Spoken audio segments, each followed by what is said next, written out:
So good morning, lovely people. We are back again, except when I say we are back, unfortunately you're lumbered with me again this week, because yes, we are still in Watford, which means we're still at work. So unfortunately that means no Steve again this week, but you know, he needs his beauty sleep. Where is he going to have the energy for the sarcasm and cutting remarks unless he's slept enough, you know? So just be patient and it will be back in full force without a doubt. So this week the video is going to be very, very different to last week, because I'm going somewhere that I've never been to on my own while we've been at work, and I have no idea why, because it's there and readily available. So we're going to do it now. I'm struggling to speak this morning. I know, shocking, can you believe it? But I'm actually quite tired from my shift, so I'm trying to do this.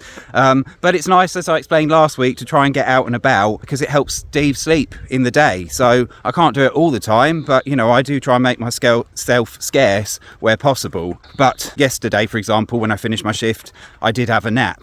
So because I did that yesterday, I think my body's telling me I should be doing that now. But we're not doing that. We're going somewhere completely different. And we're off to London. Now, this is going to be a mission for a number of reasons. One, because I don't like busy, crowded places. I still want to be able to do it. I want to kind of push myself to do it. And I've said before in previous videos that sometimes filming stuff, not myself in those places, but usually just trying to film the scenery or whatever, buildings, is a good distraction from feeling anxious. So although I don't like it, I still want to go there and see the places. I'm not going to let it stop me. The other thing is, without Steve by my side, I often feel quite exposed, you know. It's there as a support, especially when I have a bad day. So that's going to feel weird in a really built up place. Thirdly, I do not like talking into the camera when other people are around. So I'm hoping the place I've picked to go is going to allow me some opportunity to at least find some quiet spots where I can do that. Because I ain't one for doing that while I'm walking down the street like a busy high street. I know, rubbish YouTuber, right? And on top of all of that, I've got to do this in a certain amount of hours. So it's about 9:30 now. I've got to get out there, get to the tube station, get in, do all the exploring and get back to Watford in time to start my shift for 6 p.m. Is this going to be possible? Because I have a few things lined up. I don't know, but we're about to find out.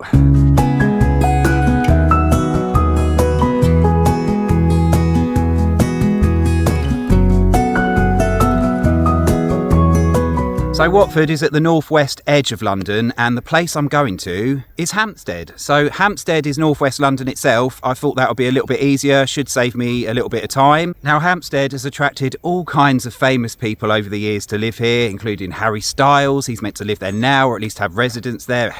Residencies, homes anyway. He's meant to have a home there. George Michael, Boy George, Helena Bonham Carter, Daniel Craig, etc., etc. The list really does go on, and it goes right back to people like John Keats, Agatha Christie, John Constable. Even Sigmund Freud actually lived in Hampstead in the last year of his life. I feel like Cilla Black reeling off those names from one of her Saturday night shows or whatever it was back in the day. Tracy Shaw, Audrey from Coronation Street, Timmy Mallet, Rusty Lee. So Hampstead has always attracted creative and arty types over the years, and the rich and famous. So as you can imagine, it's an exceedingly expensive place in an already exceedingly expensive city. So let's go and have a look, shall we? I better get a move on. Now, I haven't used this for a long time. I was going to get a day card, which is about £16-17, I think, because I'm kind of on the outer edges of the zones. But instead, I'm just going to tap my card as I go and just work out how much it is, because I'm not planning on using too many tube stops. The first stop, though, from here, Hampstead is actually a little bit awkward to get to. You'd have to change a couple of times. So what I'm going to do from Croxley Green, where I'm at now, is go to Finchley Road, I think, and then walk from there to Hampstead, which is about 20 minutes. What can go wrong?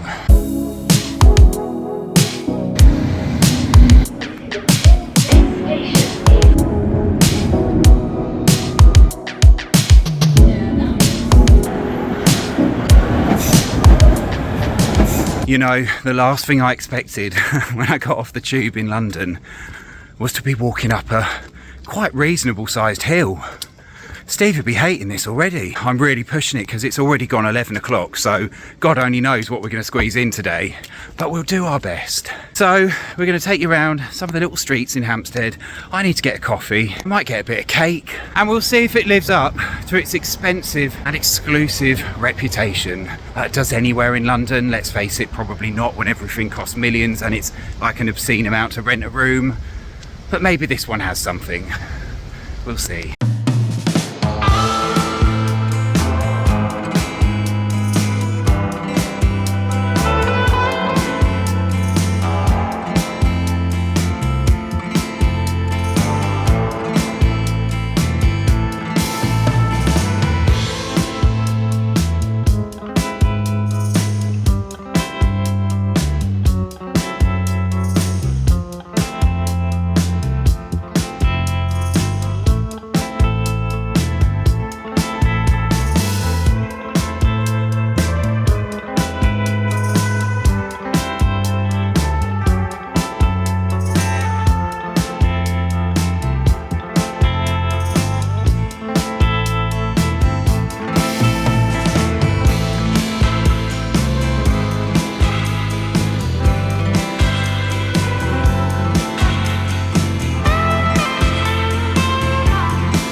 So if you're from the UK, you might be familiar with Gales. That's the sort of place, it's like a coffee kind of pastry chain, and it sort of popped up over the last few years. I kind of feel like even 5-10 years ago, most people wouldn't have heard of one, and they've kind of popped up in the more like affluent towns, or certainly some of the busier towns, and they usually pick quite nice buildings. But that one here in Hampstead is actually the original Gales, and it opened in 2005. Might not be very interesting, but just thought I'd share that.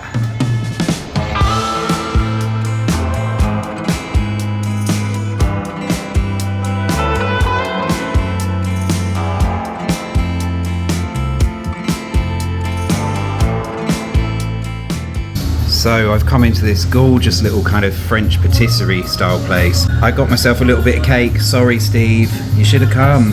And I got myself a little bit of, it's called honey silk? Yeah, it's honey silk, thank you. And it looks absolutely delectable, so let's give it a go.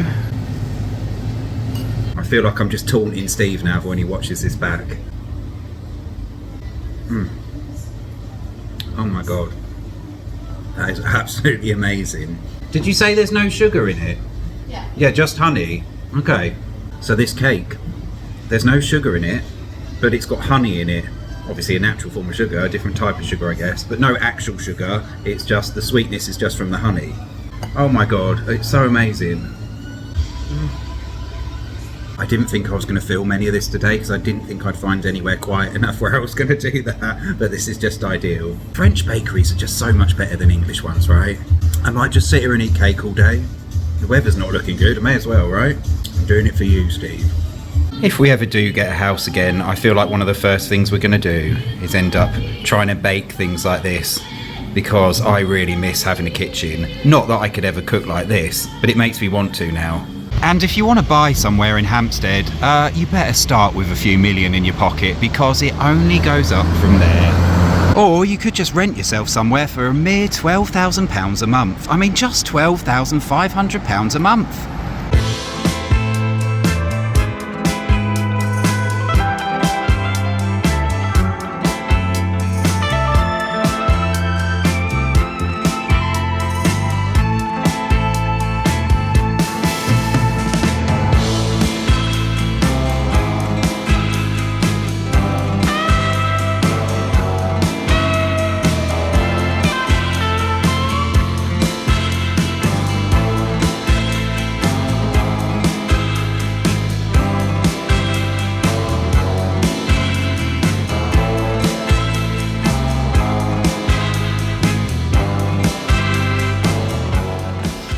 So when you walk around Hampstead, on first glance, it kind of just looks like any old high street, and not in a bad way. There's lots of really attractive buildings, but like lots of our high streets have really attractive buildings, whether they're affluent towns or not. So on first glance, it does just seem like any town, some nice buildings bordering the road, but a really busy road going through it. However, when you look closer after a few minutes, you realise just how different it is, because it is absolutely full of designer shops and upmarket kind of bakeries and restaurants, that kind of thing. So you know quite quickly that you're in a different kind of town. The town where you won't get a house under £1 million. And just up the road from Hampstead is, of course, Hampstead Heath. So Hampstead Heath it's probably one of London's biggest parks, and it's kind of astonishing that you can just disappear among nature and suddenly there's nobody around. I mean, obviously I'm seeing people, but you can get away from civilization this close to central London. The park itself is absolutely huge. I don't know how many acres, but it's really big, and you can just get lost in it. So I'm going to go and do a little bit of exploring in Hampstead Heath. That's where I've just approached now. I'm not going to do all of it because it is gigantic. Yeah, really nice. And this is ideal for me because obviously I don't like being around people. The busyness does get too much in the end, so this is the perfect escape. Unfortunately, I've really underestimated how much time I needed for this. Can you believe I was going to fit in Hampstead Heath and Camden Market all on one day? Clearly that's not happening. I've got to start work at 6, and I've got just over 3 hours, I think, to finish off what I'm doing and get back for work. Mission on.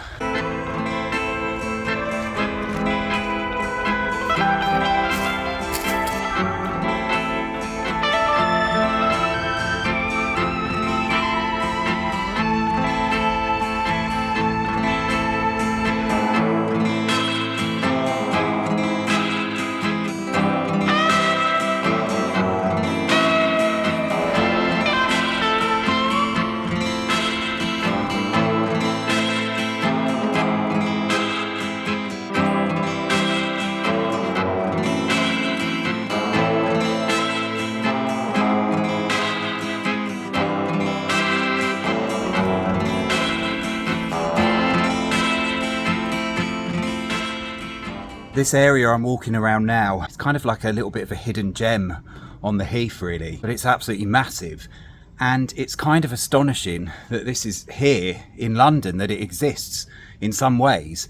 So this area, it's called the Hill Garden and Pergola, I think it is. I don't know how you say the word pergola, but pergola is kind of like this structure here that offers like a shaded area of a garden where plants can grow up the sides, usually made of wood. So it's all around here. As you can see, there's pillars as well. And this whole garden was designed in the early 1900s. There used to be a big manor house here, but I think a lot of that was demolished at some point. So this garden, the man who created it, once he passed away, it kind of fell into ruin, and it's almost been left like that ever since. So you can freely walk around it. It's all on the heath and you can just wander in and out. I think they do close it at night, but it's just amazing that this has just been left there and the nature's kind of run wild a bit. I reckon people come here and look after things, but you can see how it's like the things of the plants have just grown up the sides. There is a certain wild nature to it. So it's absolutely lovely, and to just see something like this left like this rather than effectively reclaimed in London is kind of refreshing in a way, and it's really peaceful here.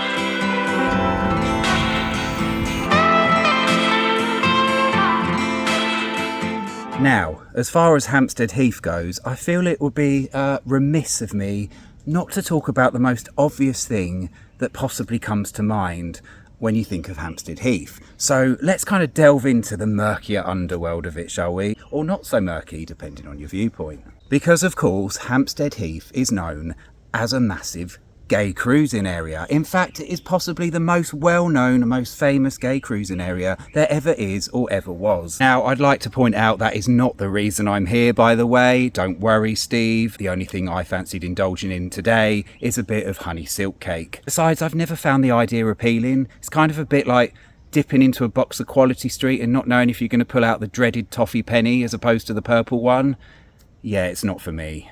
But who am I to rain on people's hobbies? It's something that has existed since time out of mind, probably. However, in this place in particular, on Hampstead Heath, the whole gay cruising thing has gone on for several centuries now. And it kind of started from the fact that when homosexuality was illegal, a lot of people in London, this place was a place for them to meet up and indulge in those things in a time when that wasn't allowed. However, the practice is still well and thriving today. So men would and still do meet under the cover of darkness and under a few shrubs and indulge in whatever took their fancy, effectively.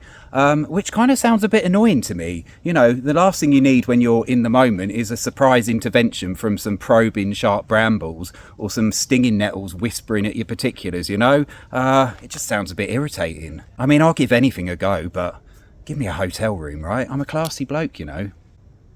Anyway, as we have seen from our travels in the van around the country, the cruising industry is alive and well, it's absolutely thriving, and it's definitely still going in full force on Hampstead Heath. Even George Michael admitted to cruising on here, which was quite handy for him actually, because he had a mansion just down the road, so quite nice, he could just nip out and then nip back to the big house down the road. A few £1 million well spent for him, I guess. So, is Hampstead Heath the most famous gay cruising spot in the country? Maybe the world? I reckon it might be. Anyway, we need to move because time is running out and I have to get back to work. So let's go.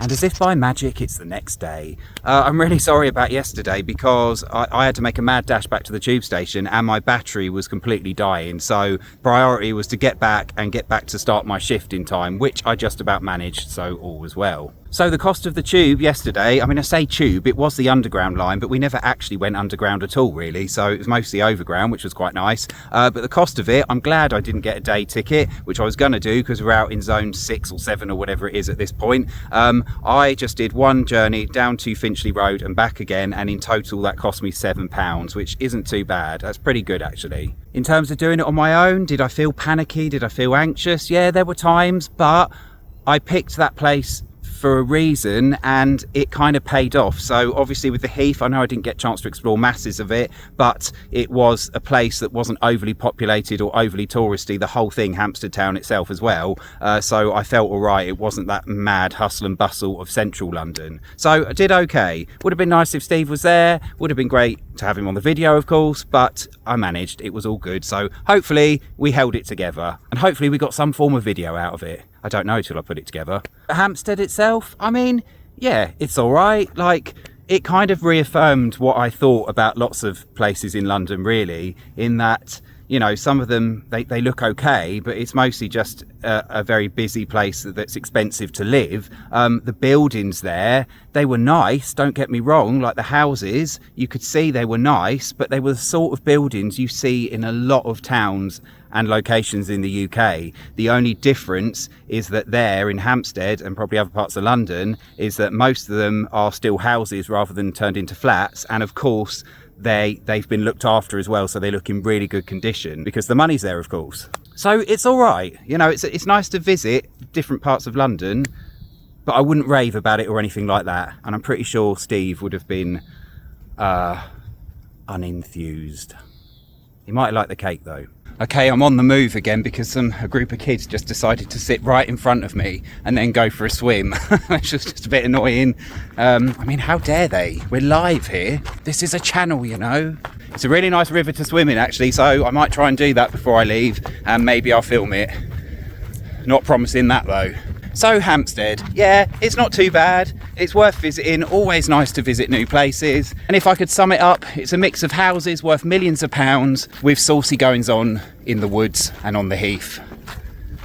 An eclectic place. But that's about it for this week. I hope there's enough content in this video. I did feel like I'd planned too much yesterday and it didn't all pan out, so I hope it didn't seem like I was rushing too much, because I did always have one eye on the time and needing to be back for work. So something to bear in mind in future if I do go back to London. So yeah, hopefully you saw a little bit of something that was watchable to some degree. So before I waffle on any further, I think we'll leave it there this week. So thank you for watching. Don't forget to press the like button, the thumbs up button. That would be great if you like the video. Press the subscribe button to subscribe to our channel. That would really help us out. I'm lost now. Where are we going? Let's go back this way. And press the notification bell if you want to be notified anytime there's a new video out. I think that's what that does anyway. And don't forget to leave us a comment. You know, we always love to hear from you. Any thoughts on the video or any questions or anything you'd like to share, that would be great. So leave that down below in the comments. And we will see you next time somewhere I don't know, because we're still at bloody work. It's going on, this one. Can't complain too much though, because it does pay for our life. So, you know, better not moan. Anyway, thank you for watching. We'll see you next time. Bye.